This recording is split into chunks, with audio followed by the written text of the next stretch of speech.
for a few days No. or even a week or two? No, we treat our tourists great. We're the tourism capital of the world.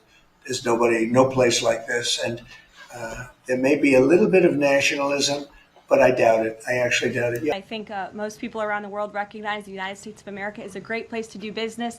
It's a beautiful place to visit, and they should certainly come here because it's a much safer country than it was 4 years ago under the previous president, Libya. How do these two sleep at night knowing every word out of their mouths is complete bullshit? And honestly, how are there still people who believe them? I guess that question is for 70 million Americans to answer. Welcome back to the channel. In this video, we're switching it up a bit. I'm sharing reactions from both Canadians and Americans across social media.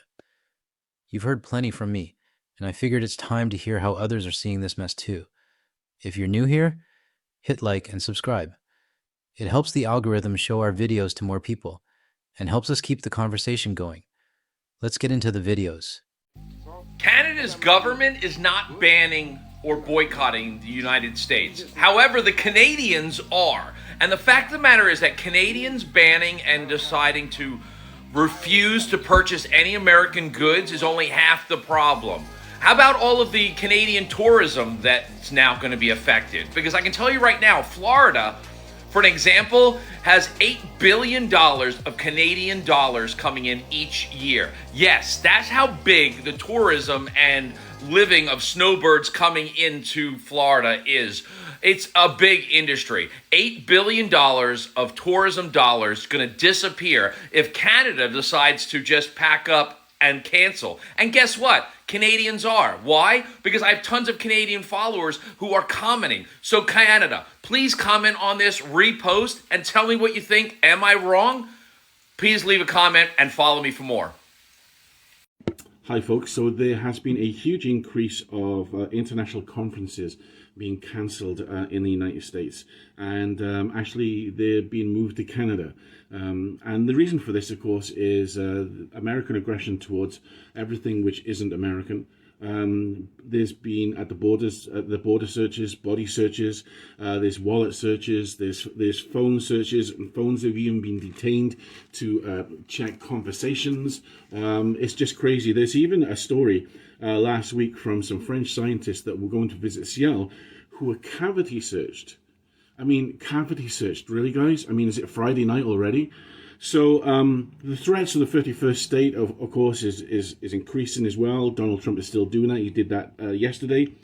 So just a few examples. The International Society for Research has changed its location from Seattle to Vancouver. The Work Family Researchers Network has changed from New York to Montreal. International Benefit Plans Associations changed from Seattle to Saskatoon. And the list goes on, folks. So anyway, the United States loss is obviously Canada's gain. But people do not feel safe going to the United States right now. And we're seeing that in statistics all over the world. And it'll be interesting to see how this continues to develop, because the aggression from American border agents, ICE agents, and even Donald Trump seems to be increasing. Folks, the information for this came from the CBC. My name is Nick. Please let me know what you think about this in the comments. Hi folks, so this short report is a wow moment. It's currently May 2025, and so far this year, international tourism to the United States has fallen by 61%. This is mainly due to Trump's America First policies and growing concern over US immigration policies. Folks, this source comes from MSN and Travel Weekly. Let me know what you think in the comments. Hey, it's Joe from Georgia. So tourism season is upon us.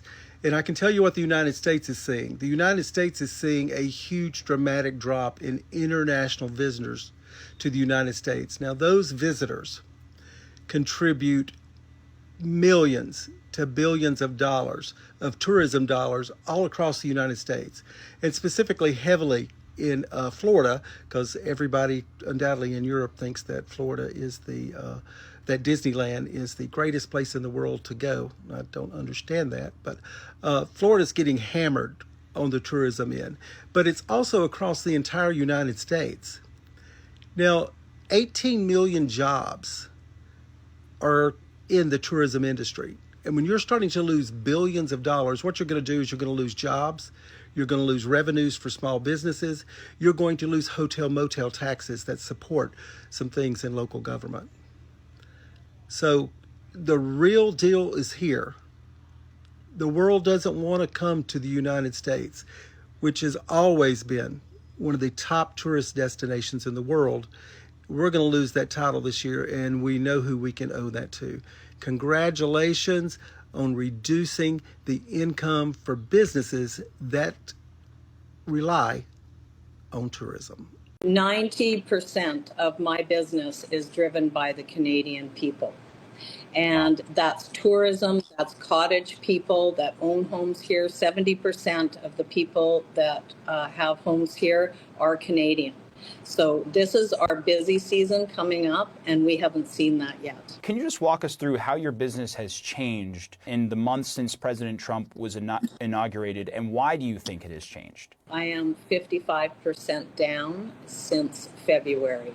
And it's probably even worse than 55% for myself. I have 2 restaurants here, and we are struggling ever since the tariffs have been threatened, the sovereignty of actually the Canadian people, and we're stuck in the middle. Have you heard from some of maybe your typical Canadian customers? Why aren't people coming? They're worried about the border. They're worried that they're going to be detained for something. Prime Minister Mark Carney slaps Donald Trump in the face again, which in turn hurts the United States defense industry and jobs in the United States. Mark Carney said in a speech in the last day or so that Canada, up to this point, spent 75 cents of every dollar of military equipment, planes, weapons, tanks, whatever, that they bought it from the United States. 75% of every dollar they spent in the United States. He said they can't be dependent upon the United States anymore. The United States is not dependable. And they're going to be purchasing equipment from vendors, from companies in other European countries. And the United States is going to lose this money. They're going to lose these jobs. This is going to impact people's employment, people's income in the United States, thanks to Donald Trump. And Canada's not the only one that's not buying from the United States anymore. They're not going to. They're all protecting themselves because Donald Trump has burned bridges with all of our European friends and allies.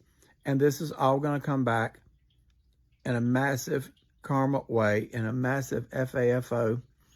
And, you know, Donald Trump personally does not care, guys. All of you MAGA, Donald Trump does not care about you. He only cares about himself and the wealthy. And many of you may work in defense industry jobs. And you are going to see the impact of this. Not going to be good. And there's going to be, less money to go around, which means less jobs, less overtime, etc. for the defense industry. There you have it. Love to hear from my Canadians, my MAGAs, my crazies, my cuckoos, and my burned out labels. Donald Trump, can you actually do anything to generate jobs and to produce a higher standard of living in the United States besides the opposite of what you should do? Maybe you should replace those burned out light bulbs you've got. What do you all think?